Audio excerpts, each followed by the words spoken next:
I have to tell you, in big, huge letters at the top of my notes, it says, "Don't cry." And I always cry. I'm gonna cry. I'm gonna cry. Cry together. Okay, because somewhere in Simsbury, Connecticut, the 12-year-old me is like sobbing in a bathroom stall because this is happening. And you have to let me fangirl for just a quick minute.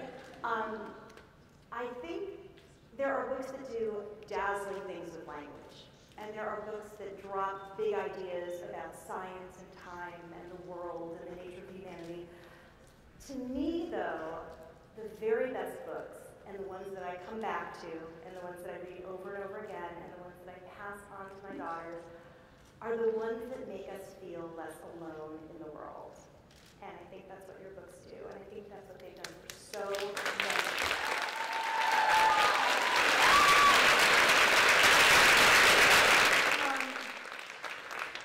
And I want to thank you.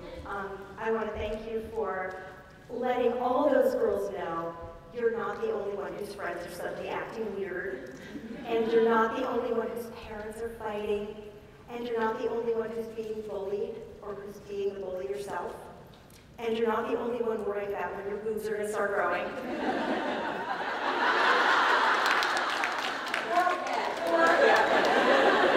Any day now. Or when they're going to stop growing. I surely did. We must. Oh shit. This is Susan Thomas. We were talking about this outfit. Susan Thomas wrote that amazing profile of Judy in the New York Times Magazine. And give it up to the New York Times for realizing that this is a writer who deserves it.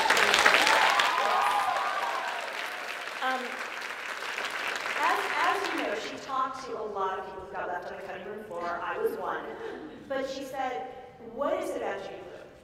And I said, it's like, once you've walked through adolescence, once you've been through that valley of tears, you don't ever want to go back.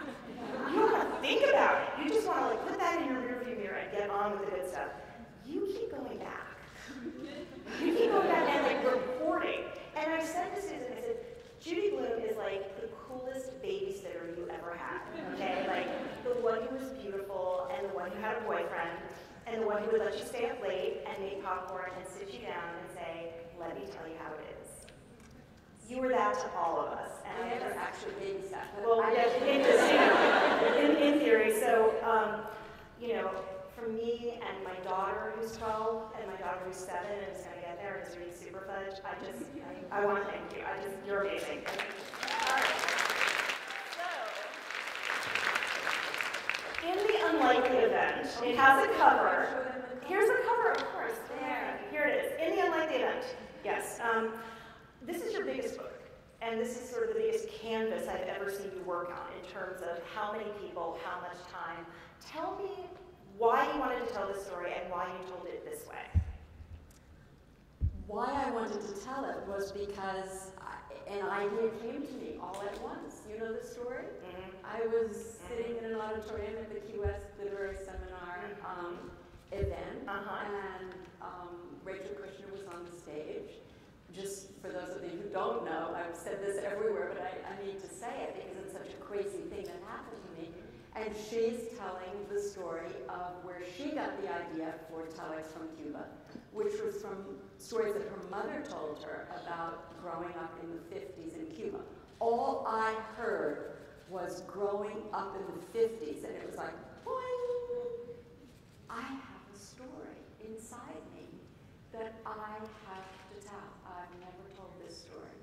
Because, of course, I knew it. I didn't know everything that I learned after 5 years of research, but I knew the story, and it came to me all at once in a way that no other book has ever come to me. Wow. Which was with characters and plot. You know, I'm not great at plot, but characters and plot and structure.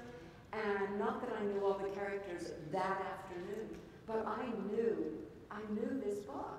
And that's dangerous too. It's not always the greatest way to approach it, because I like to write to find out. Right, and when you know, what do you do?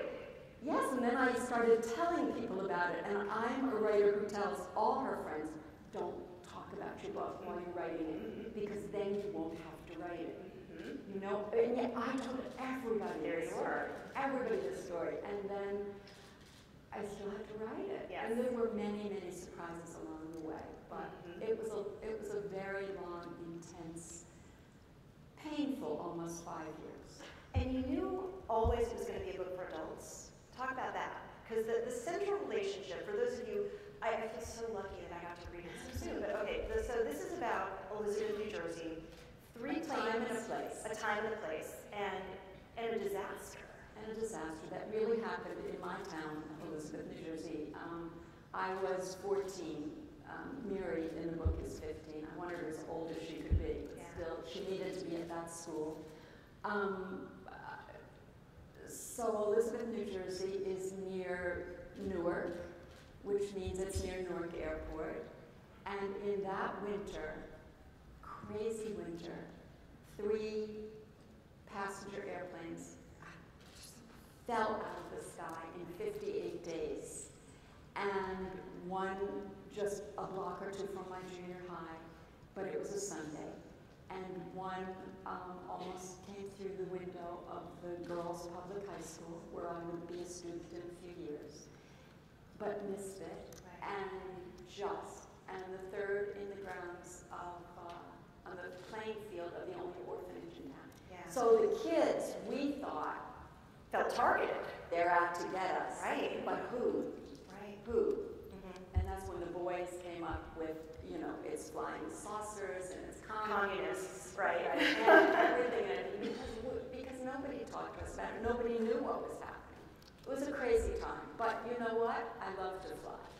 That's amazing. My daughter became a commercial airline pilot. My brother was career Air Force. So I think it's in the genes. And writing this book, instead of making me more afraid, which people have asked me, instead it allowed me to work through any fears that I might have had. And now I fly. The only thing I'm afraid of is my sinuses. I've heard writers say that they become writers, that it's not even a choice, that it's more something you're compelled to do. And you start doing it very young, and you just continue writing. And the reason you do it, some writers believe, is to sort of impose order on chaos. Sort of take a world that makes no sense and make some sense of it. And I'm wondering, like, having been through a disaster, an inexplicable disaster, because, you know, there were different reasons that each of those planes went down, but what do you think? I mean, just having survived that, did that make you a writer? No. No. I was a writer inside my head when I was 8 or 9 years old, bouncing the ball against the side of the house with stories. No, and you know, I mean, you say to me, you survived it, Judy, but actually, I wasn't really a part of it. You know, I knew about it. My father was a dentist. He was identifying victims by dental records. I knew those things, but nobody talked about it, and so I didn't.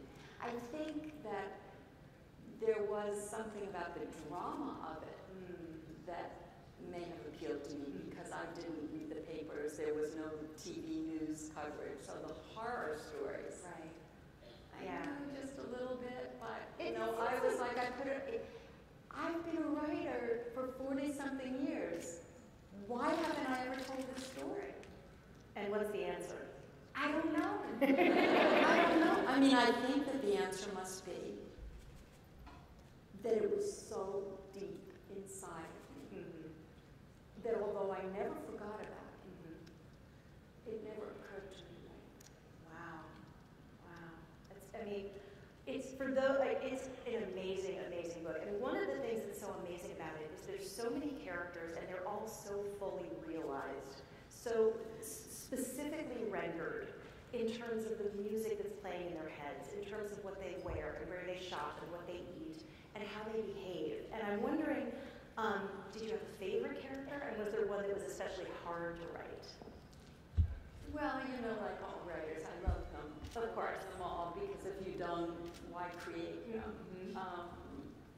And I mean, sometimes there are villains in books, but there are no villains in our books, really. No. And so I issues. You know, people think it's autobiographical. I have to say right now, this is not autobiographical, and it's not a memoir. I've read that I've written a memoir. I've not written a memoir. And the only character that I really can say is from real life is the character of Dr. O, who is very much like my father, Right. a dentist who was, you know, I love to make dental heroes in my so always a bad guy. My father was such a good guy. And the gangster? Your dad was the Jewish gangster. My father loved, we all loved the Jewish gangsters. Sure. I don't know what it was. You know, nobody ever thought, and there, you know, for the most part, I mean, Lonnie Zwillman was a real person. Yes. And Checked. yeah. There were a lot of real people in this, but in terms of the research, you know, I didn't have to research what we wore and what we ate and what was at the movies, although I did check that, and what songs we were making out to. And, because I remembered it. Right. I remember all that. Right. So I would check to make sure it was absolutely right, that it was okay. But the research was about, you know, the times, because I didn't remember. I was 14. I didn't know everything that was going on. I knew about McCarthy. I knew a lot of it, but, you know, it was fuzzy. And so It's fuzzy. Let's talk about sex. Okay. Okay. I think that Sex is good. Sex is great. But one of the things that I think makes your book so remarkable is that young people get to have sex and the world doesn't end. And it's a part of life, and you move on, and maybe you stay with your first love, as Christina does, or maybe you move on from your first love, as Miri does, even though I wanted her to stay with me so badly. Sorry, spoiler alert. Spoiler alert, I know. But, sorry, erase that part. But, you know, what's it like? I mean, do you ever think, oh, my kids are going to read this and they're going to know, or my friends are going to read this and they're going to know? Like, how do you... What are they going to know? That you like it. that you do it and you like it. You know, especially with the young girls. I mean, I found this this hilarious quote. Yeah, no. It's a good one. Wait, is that mother here with the daughter who didn't want to wait online, and the mom said, we're going to wait online because Judy Blume is like One Direction? Are you here? Are you here? Okay. Judy Blume is all direction. Okay, so this is from a piece that Joyce Maynard, who went on to become a writer herself, wrote in 1978. Okay, in the town of Bath, Ohio, a pretty, mostly white, upper-middle-class community of the sort Judy Blume characters inhabit, no one is sure which girl was the first to read Forever.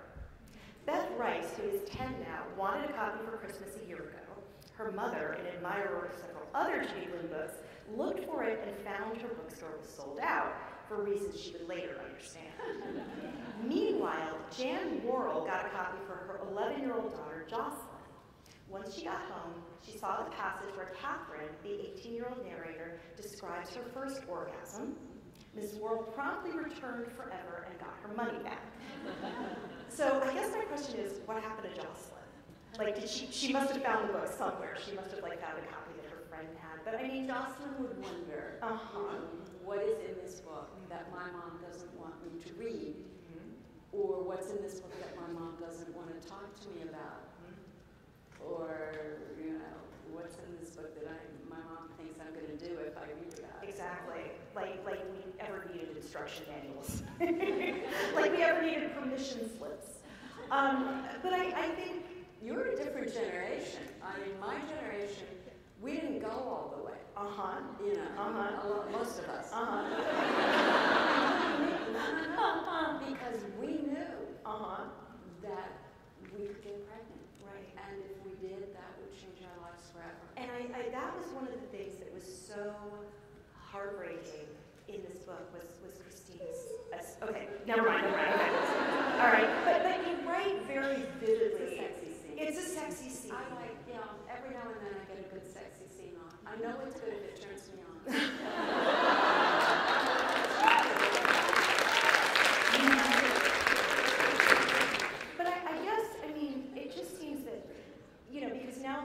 heard, Lee, the debate about young adult fiction. Is it too dark? Why are we talking about cutting and anorexia and suicide and sex?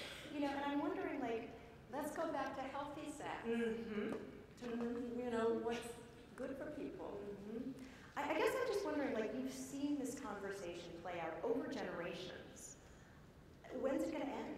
What do we have to do to end it? It's never going to end. I mean, it's all cyclical, you know, and books go through the cycles with everybody else. You know, if this is in today, it might not be in tomorrow. And I always urge new writers not to jump on the bandwagon. Right from inside, you know, don't think that you have to do this because dystopian fiction is in hot right now. You don't have to do that unless that's something that you really feel that you want to do. Right, and I think that, you know, by the time you've written your vampire book, the world has moved on to trolls. So, you know, you're never gonna, the wave will have crested. So, I'm wondering, of all the books you've written, do you have a favorite?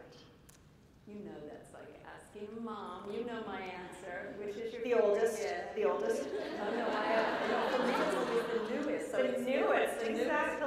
The baby. Because I've been living with these characters for 5 years, and they are, you know, they're so uppermost in my mind. Right. But if you force me Okay. to go back, okay, if you force me, of course I have to say Margaret because she brought me readers. And I have to say Fudge because he brought me so many readers and Boys. Yes. Boy readers.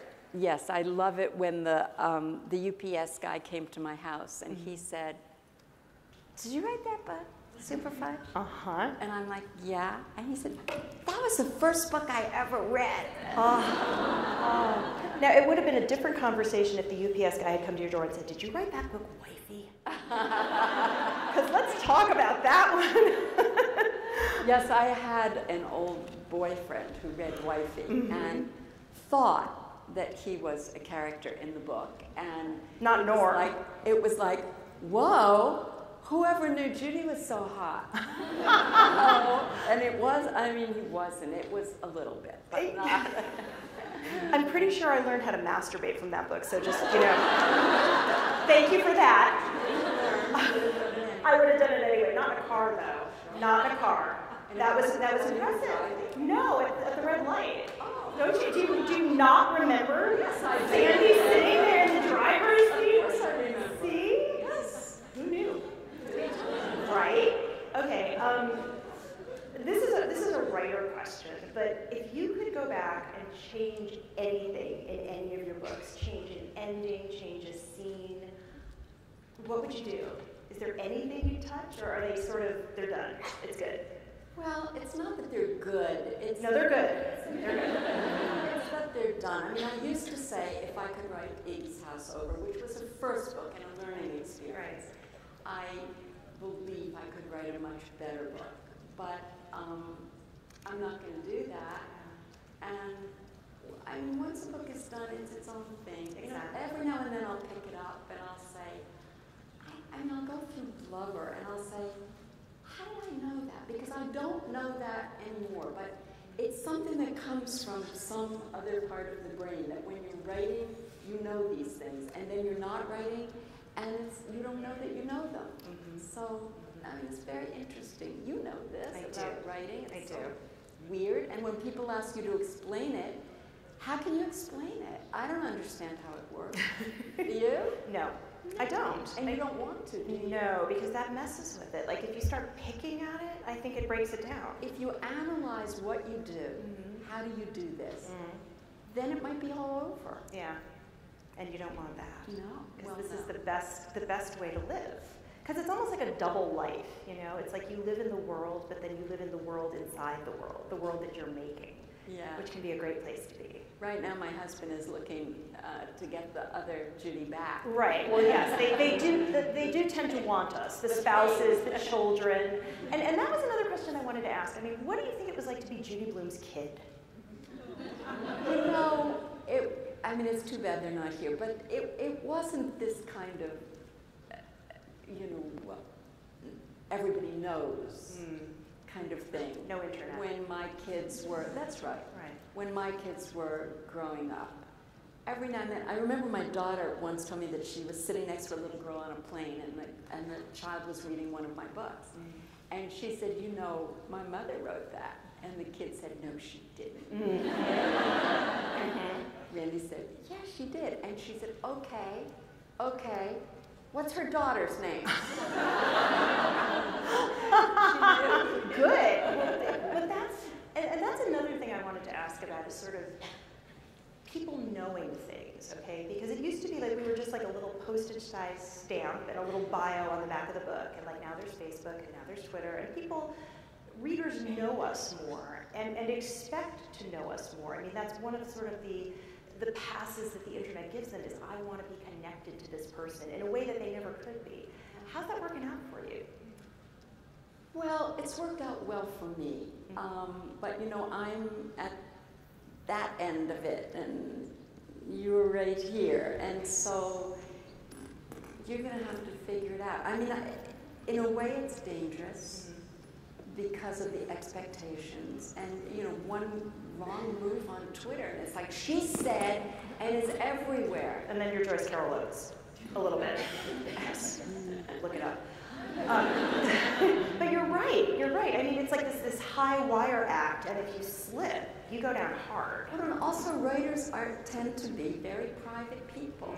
I don't know what, you know, in the old days, they didn't expect us to be gregarious and adorable and charming and go out and do all of this. Well, you do it for the book tour. You like get it together to like be personable and presentable for a week, and then you just go home and fall apart again.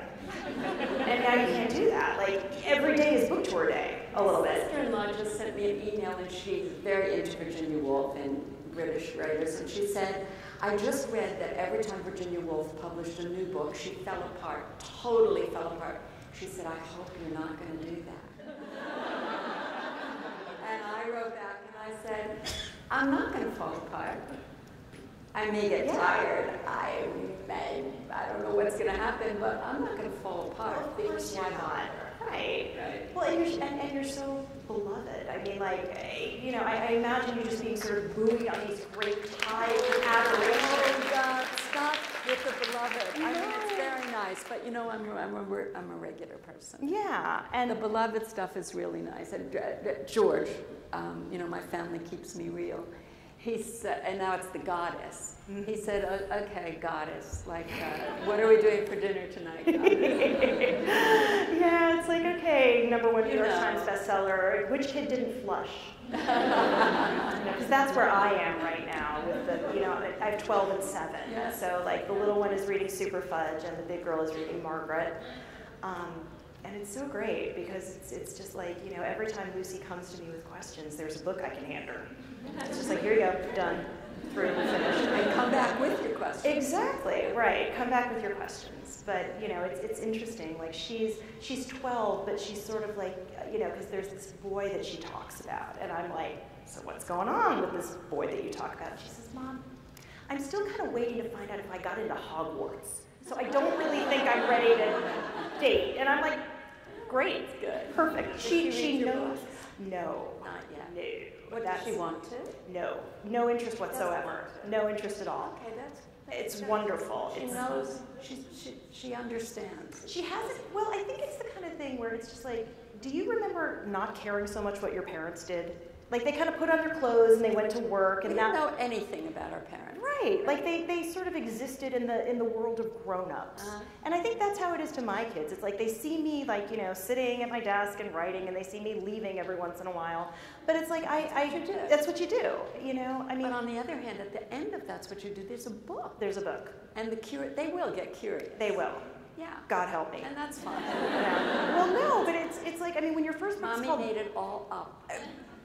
That's a good line. It's a good line, because when your first book is called Good in Bed, it's like, I'm going to have some questions to answer, and I'm just going to be like, that never happened.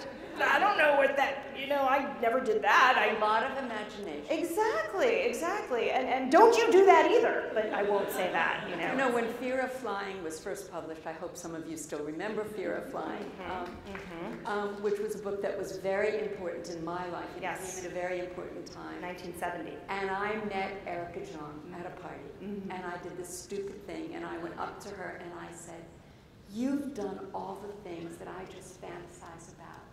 And she looked at me and she said, "What makes you think I've done those things?" And so there you go. Well, the thing about fiction also is there's the layer of plausible deniability. So like, even if you have done all those things, you can just be like, look, it says a novel right there on the front, But I mean, I'm thinking a lot. And I remember, speaking of Erica Jong, where she was asked when her daughter was getting older about, what are you gonna do? And she's like, Molly picked up Fear of Flying, and she read the first chapter, and she put it down, and she's like, I'm not that interested. And I'm like, oh, please, God, let that happen to me, That's the way my daughter at 12 wanted to read Portnoy's Complaint. Right. We were all talking about Portnoy. She wanted to read Portnoy's Complaint. I just have to say that I'm really, really thankful to Philip Roth that he didn't write this book that I just wrote, because he grew up right there in Quake and right near the airport, but I think he was enough years older than me that he must have been in college. Right. Because if he had written this book, it would have been an excellent, excellent, wonderful book, much better than mine, but then I wouldn't have been able to read it, right? So I'm thankful that I wanted to ask about something in the Susan Dominus piece, about sort of sex, sex and the seasoned woman, I guess, because there's these, there's teenagers and there's young people, but then there's an older couple in the book, and they have this lovely, it's a friendship, but then maybe it's going to be a romance. I mean, was there a version of their story that was any different? And when you were writing, when you were going through your drafts with Irene and Ben? No. There was no version of Irene and Ben that was different. They never got busy? Well, they are busy. Well, yeah, but She wants to go to Miami. Yes. Trip. On Her daughter doesn't want her to go, and she says, "What could go wrong? We're friends from the old days." And her daughter says, "You know what could go wrong." And Irene, who is her mother, says to Rusty, "You were afraid I'll get pregnant?"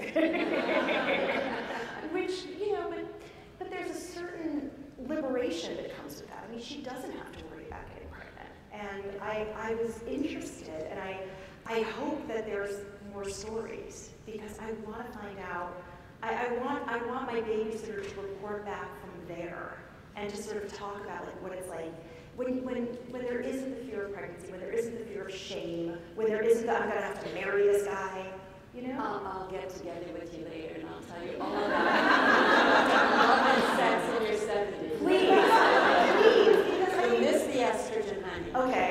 Well, there might but be. It's good. It's still okay. There might be pills for that.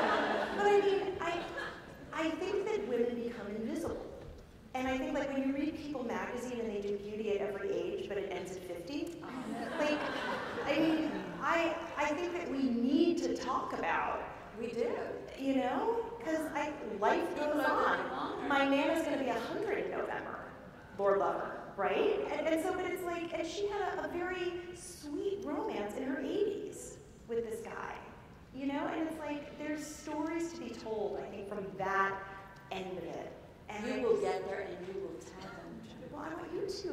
You go first. You make it okay for the rest of us. In that article, George said to me, right? My husband said to me, because Susan was pressing. Right. As we do. Older sex wanted to know, and George said, "Judy, I think you're going to have to write about sex in your 70s." And it's no, I don't agree. Oh my God. We just keep going. Life goes on. Life goes on. Life goes on. To be continued. Yeah, and I loved the ending, and I don't want to talk too much about it, but it was very bittersweet. And I think the wrap that commercial fiction, popular fiction, women's fiction gets, is that everything gets tied up in a bow, and everybody's either happy, or everybody's, there's a death, and that's very cathartic, but this is sort of, no one was perfect, okay? And it's much more tied up than any of my other books, I think. I think, I'm always so open-ended that people are angry. Like, what happened to Caitlin? Right. Where is she? Right. Is she dead? Is right. she living in Morocco somewhere? Where is she? Right. But in this book, I mean, it needed to be. I think it's not a spoiler to say that it starts in 1987 when the main characters are 50 years old. And then it goes back in time to that winter when they were teenagers. And their mothers, grandmothers were much younger. And then we go back again after all of that to this kind of reunion in 1987. And find out what happens. Yeah, we do find out what happened to the characters, and I loved that, and I've never done that. I loved it too. But I liked doing it. I just felt that this book, I don't think about it. It happens. Right. Yes. I don't say, oh, I know what I'm going to do at the end of this book. Right. I'm going to tell you what happened to them. It happens, maybe because I need to know it. And one of the things that happened is there's the book, the central relationship of the book is Miri and Natalie, I think. Do you? I do. Okay. I mean, one of the central relationships. And both these girls become writers. And I was so struck by that. Well, but they both have stories to tell. And I just think I have never, until this moment, thought about that. Never thought about that. Well, one is a dancer, one is a dancer, and she only wants to dance. Right. And one grows up in a house with a young reporter. Who's so heroic. I adored. And I've heard from so many people, and I just heard from a woman who's, I think, 10 years younger than me, and she said, I wonder if you ever came across my father's byline, Melville Shapiro. He covered these stories in the Elizabeth Daily Journal. Right. And it's like, oh my God, your father is Mel Shapiro. I mean, these are like my, I'm so close to these reporters because all the stories have bylines. Right. And I had to, I wanted to give Henry their bylines, so I had to change the stories a bit. But I still feel totally attached, so I am going to meet her on my tour in Austin. That's amazing. Yes, and to thank her personally for her father's wonderful story. How are we doing? I don't know. Let's see. Somebody's probably going to pull. No, we're okay. We're all right. We're good. I think we have 10 minutes. We have 10 minutes, but let's see. I'm not getting the wave for questions yet, so we're okay. Oh my God. What just happened? Okay. Do we have questions? We have lots of questions. Many people want to know many things. Okay, hang on. We just have time We're hanging. for 4 questions. 4 questions. But you have a couple more minutes to talk before we get those 4 questions. Okay, hang on. We got a few. Enjoy yourselves. Okay, there are many things. Rusty. I love Rusty. Rusty is a single mom at a time when there weren't a lot of single moms. But my best girlfriend had a single mom, so it was like, this is something that people have. Single mom, and she lives with her own mother. Yes. And her brother, and she's beautiful. Yes. And she's given her life up to her daughter, and for her daughter, everything is for her daughter. Everything is for Miri, right? And I wanted to ask about the Judaism too, about sort of not ever sort of masking it or Seinfelding it, where it's sort of there's like Yiddishisms, but nobody celebrates Hanukkah. I mean, I loved that they, when Natalie's eating egg whites and salt water, and it's specifically referenced, that's from the Seder, but that's what she's eating 3 times a day. I mean, did you ever, especially when you were starting out, was there ever an idea I'm going to make this more universal and you're not going to be Jewish? And instead of Sally J. Friedman, it's going to be, Sally J. Ford as herself? But that's my most autobiographical Right, book. so that couldn't be changed. No. And in this case, I don't know. I think it's great when we just write about things naturally. I mean, Christina Dimitrios is a Greek girl in the book. She comes from a Greek family. I had a Greek family on my block when I was growing up. I mean, Christina is totally invented, but it was something that I knew. And just, I mean, that was something that's changed, I think, is sort of the freak out that her family does with the idea that she's going to marry this, or be with this, or date this Irish guy. You know? Yeah, but Miri's family would have freaked out too. Exactly. I mean, when she brought Mason home, it was like, that's a friend, you know, and Irene is the one who sort of opened the doors, where her mother, I think, might have shut them. You know, and then there's a character who's Jewish but kind of in denial, which I thought was very interesting. You know? Okay, I think I know, but we're not going to tell. We're not going to tell.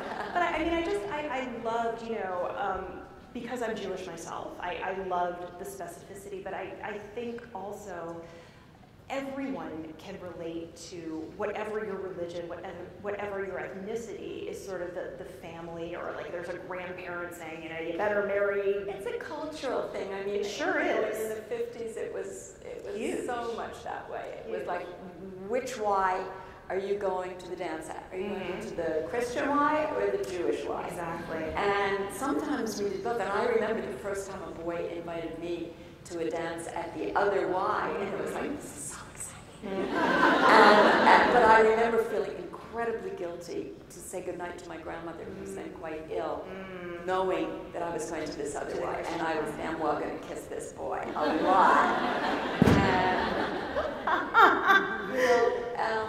And, you know, I mean,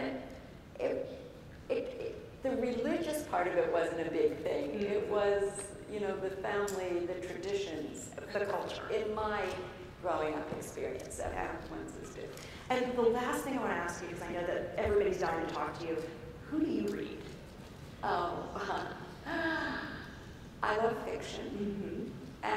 But I found that I can't read fiction when I'm writing it, because if I get involved in somebody else's characters, it can really destroy me.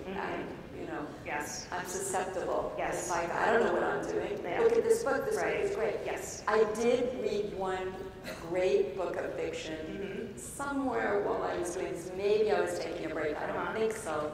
But I loved it, and I only hope I can say the name. We are all completely beside ourselves. We're all completely beside ourselves. Yes. Joy Fowler's. Yes. Don't tell anything about it. Okay. And if you go to read this book, don't read anything about it. Just read the book without knowing in advance, because it's a wonderful book. Didn't you think? I loved it. It's a wonderful, blew me away. But also something I would not want to read while I was in the midst of something, because I'd just be sitting there like, how did she do that? Exactly. Why can't I do that? Exactly. What just happened here? I'm not that good. Exactly. And it's so humbling. It's so humbling. So I think it's good to stay humble. Nonfiction. I read Twitter. You're great on Twitter. BTW. I like reading too. It's nice. I mean, like, you know, I think a lot of writers are just, they find it this huge stumbling block. They don't want to do it. Their publishers are making them. Nobody ever told me to do it. Nobody ever asked me. Well, thank goodness you're there. I started when it was just fun. It is. You know it. It is fun. My best tweet was, "Husband says, finish the damn book, and you can lay in bed all day and tweet." Which is the dream. All right, I think that we have some very eager readers. Hi, I'm Megan. I'm from the Poconos. First off, I just want to say thank you for filling my childhood and all those awkward teenage years with so many stories and life lessons on top of that. It really, altered my life, and I appreciate that. Secondly, as a writer myself, and I want to know from one of my favorite authors, just have you ever felt stuck as a writer or lost? Don't know which direction. During a first draft, every day. If you just feel totally stuck, totally lost, you got to move away from it. Get up, go, do something physical, and maybe it will come to you. And if it doesn't, I don't know, then maybe you're going in the wrong direction for yourself. I'm easy on myself. I don't believe in writer's block. I think there are good days and less good days when you're writing. And for me, a first draft is pure torture. But I know that once I get through that, if I get through it, then I'm going to have, 18 more drafts, and I'm going to really enjoy doing them. So the helper, what else? Yeah, no, I would say move on. Try another scene. Yeah. Try something else. Just leave the part that you're getting stuck on. Just move on and try something else. Or try writing with your non-dominant hand. No, I'm serious. That can work. I find the best ideas come to me, even though I work on a computer and I print out. The best ideas still come when I have a pencil in my hand. There's something. There is that connection, and I think that's true for all generations, not just, my generation. The laptop people. Yeah, I think do that. Appreciate that. Thank you so much. It's going to get better. Just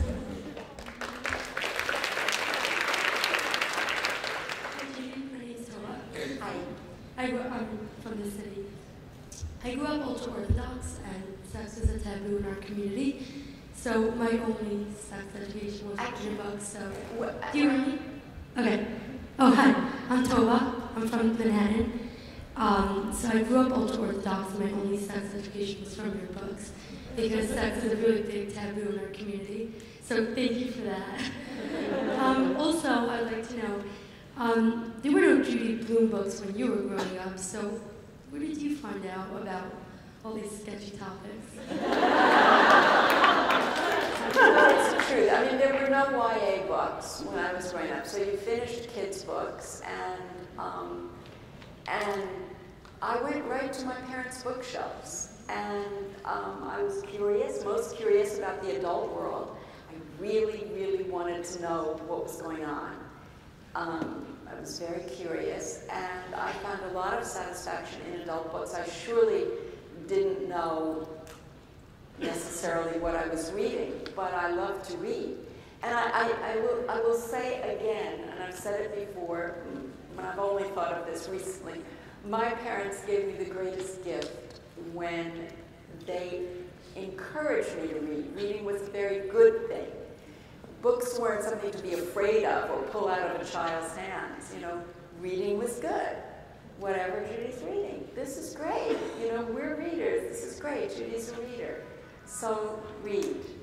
That's a gift that they gave to me. So that's what I was reading. Thank you so much. I did make up book reports in 6th grade because I didn't think it was appropriate to report on the books that I was really reading. So I invented them, and I invented a character called Dobbin the horse, and I made stories up about Dobbin. And I'm sure you got away with it. I never read a. I got an A on those. See? We're all professional liars. I'm Alice. I'm from the city, and so when I was reading Sheila the Great, I was able to I don't want to learn to swim either.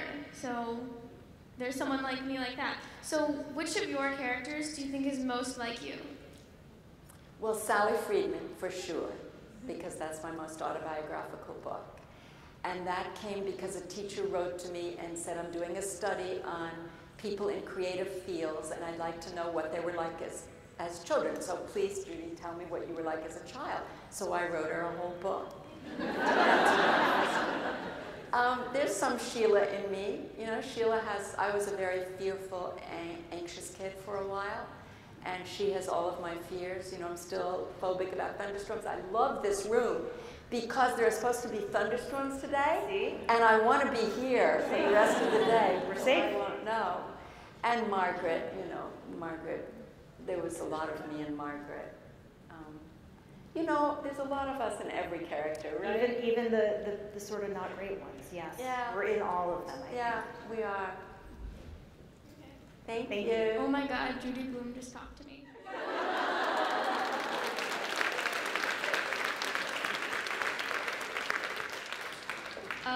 Hey, I'm Elsie. I'm from the city also. First of all, I just want to thank you for being part of my childhood. I love you so much. Thank you.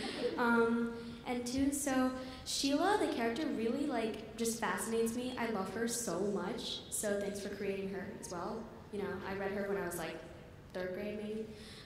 But so I just want to ask have you ever had your own Sheila? Like, I know how, I forget his name, from the Fudge Chronicles, I cannot believe I forgot his name. Peter, Peter. He is like annoyed by Sheila, and like Sheila is annoyed by him. So, like, have you ever had your own Sheila before, like, in your life? An annoying person in my life. Never. Not like Sheila. I mean, Sheila is such a nudge. Sheila's just filled with bravado and making up everything, and she's doing what she has to do to get along, trying to make some friends. But I don't really know a Sheila, except my Sheila I invented. Thank you very much for talking to me as well. Thank you. Last question. This is Kira Cottrell from Williston Park, and she wanted to know if you won any awards in grade school and that helped you to become a writer. Actually, no. There wasn't so much creative writing going on in school when I was a kid. So all of my stories were inside my head, and I never shared them. But writing was always easy for me. When we were assigned subjects to write about, I liked it. But I never thought about writing. I mean, again, to my generation, today kids write to authors and, expect us to come to schools and do all of that. But when I was growing up, it was like, who are writers? They're dead. And they're like old white guys with weird facial hair. Well, no, because I loved the Betsy Tacy books by Maud Hart. Yes, of course, right. Mm-hmm. And she was, I think, my mother's age, so right. She was probably, and she lived a very long time. She was not dead. She was not dead, but I didn't know that. Well, let me ask a follow-up question to that, though. Did you ever go to a reunion, like a high school reunion? And what happened?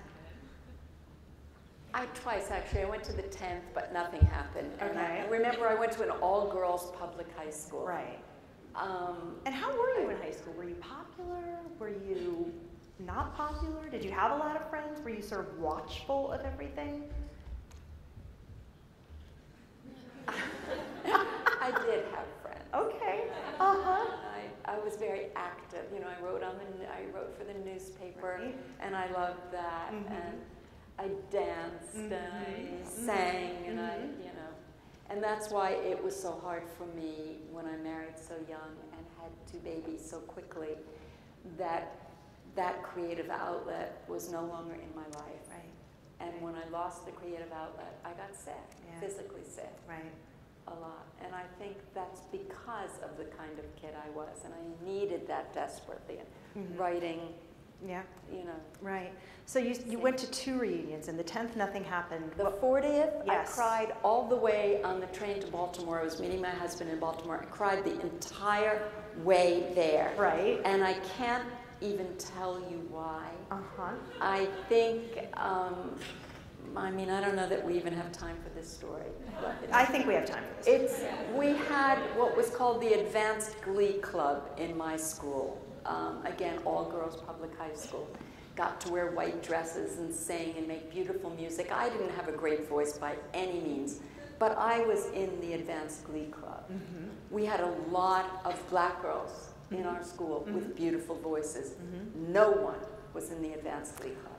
And in fact, when they tried out, we knew that our teacher, Violet Johnson, put a little C next to their name. Whoa. And I had never planned to do this, but I stood up at that 40th reunion. And I told this story. And I said I felt guilty for all these years, because why didn't we say something? If I had told my father, he probably would have helped say something. Wow. But I never said anything, and neither did my friends, and we knew this. And afterward, a couple of the girls came up to me, African-American girls, and said, we never knew that you knew. Wow. And that was, that was a very heavy and wonderful and cathartic moment, something that I never expected to do. And I think that so often with writers, when bad things like that happen, and we don't speak up, or we do and nothing changes, I think that what we do is say, I will write about this. And I think that's what you've done. I did write about it actually in this new book, but it's not in there. Oh. Yes, I did write about it, and the reason that it's not in there is it was in the heat of, you know, Christina's running outside and seeing Miss Violet Johnson or whatever name I would give her, and I couldn't go there because it would take you away from what was really going on. Right. But I'm telling you the story.